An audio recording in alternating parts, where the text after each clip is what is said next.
یہ محض اس کی خواہش کا سراب ہے، قمر علی اسے کبھی نہیں۔ میں چلتی ہوں۔ اس کو ہنوز خاموشی سے اپنی جانب دیکھتے پا کر رومان کو ہی جانے میں پہل کرنی تھی اور قمر کے حواس فوراً بحال ہو گئے۔ میں تمہیں بس ایک بات بتانے آیا تھا۔ پلٹنے کو تیار رومان نے چونک کر اسے دیکھا جو اب اس کی جانب نہیں دیکھ رہا تھا۔ کیا؟ ان آنکھوں کے سوال پر قمر نے حوصلے کی جانب ہاتھ بڑھایا۔ میں زنیشہ سے شادی نہیں کروں گا۔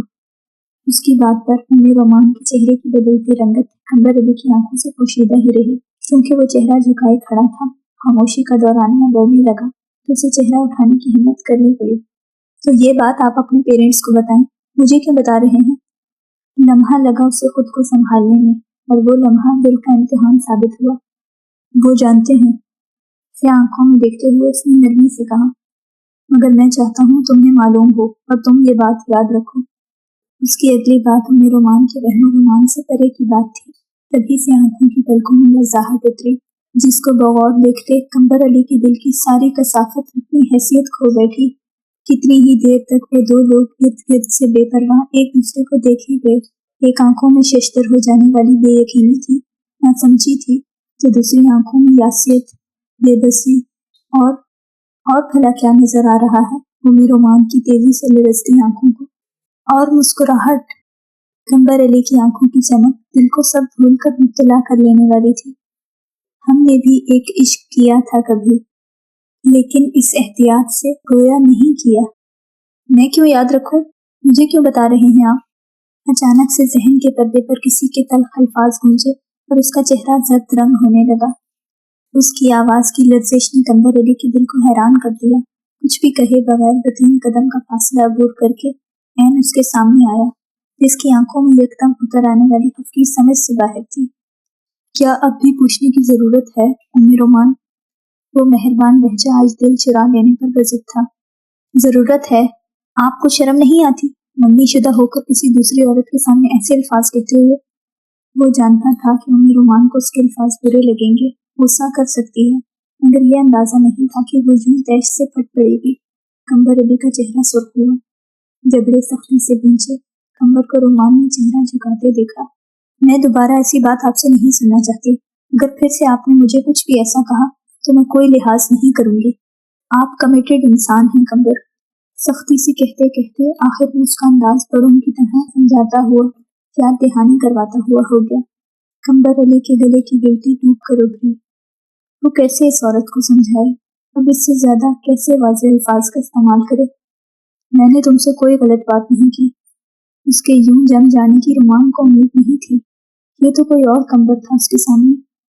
آپ کو شرم آنی چاہیے قمر۔ ایک عورت کو اپنے ساتھ کمیٹڈ رکھ کر آپ کسی دوسری عورت کے ساتھ ایسی ذو معنی باتیں کر رہے ہیں۔ اس کی حیرت بہت زیادہ تھی، جس کا اظہار اس کے چہرے ان چمکتی آنکھوں سے بخوبی ہو رہا تھا، جس نے قمر علی کے دل کو اتنی کثافت کے باوجود دھڑکنے میں معاونت عطا کی تھی۔ اور وہ دھیرے سے مسکرا دیا۔ جانتا تھا کہ مسکرانا نہیں چاہیے، اور اس کی مسکراہٹ پر رومان کا دل دھک سے رہ گیا۔ آپ نے مجھے مایوس کیا ہے، میں آپ کو بہت بہتر سمجھتی تھی۔ گہرے افسوس سے کہتے ہوئے قمر علی کی پوری ہستی زنجیر کر کے تیزی سے پلٹی۔ رومان، اس کو خود سے یوں بدگمان دور جاتے دیکھنا دل کچلے جانے کے مترادف تھا۔ تبھی وہ سکتے سے نکل کر اس کے پیچھے بھاگا۔ رومان، پلیز میری بات سنو۔ پیچھے آتے قدموں کو نظر انداز کیے وہ پارکنگ لاٹ میں آ کر اپنی گاڑی میں بیٹھی اور ٹھہر جاتے قمر علی کی آنکھوں کے سامنے سے گزر گئی۔ بالوں میں بے بسی سے ہاتھ پھیرتے قمر کو کوئی راستہ سجھائی نہیں دے رہا تھا۔ رومان کے سامنے دل کی بات کہہ دینا اتنا مشکل تو تھا ہی، مجھ سے بدگمان اور مایوس ہو کر گئی ہے۔ یہ احساس چین و سکون چھین لینے والا تھا، وہ سکون جو پہلے سے ہی قمر علی کی زندگی میں مفقود تھا۔ میں کس کے ہاتھ تھاموں گا برسر وحشت، میں کس کا ہو کے رہوں گا جو میرا تو نہ ہوا۔ جاری ہے۔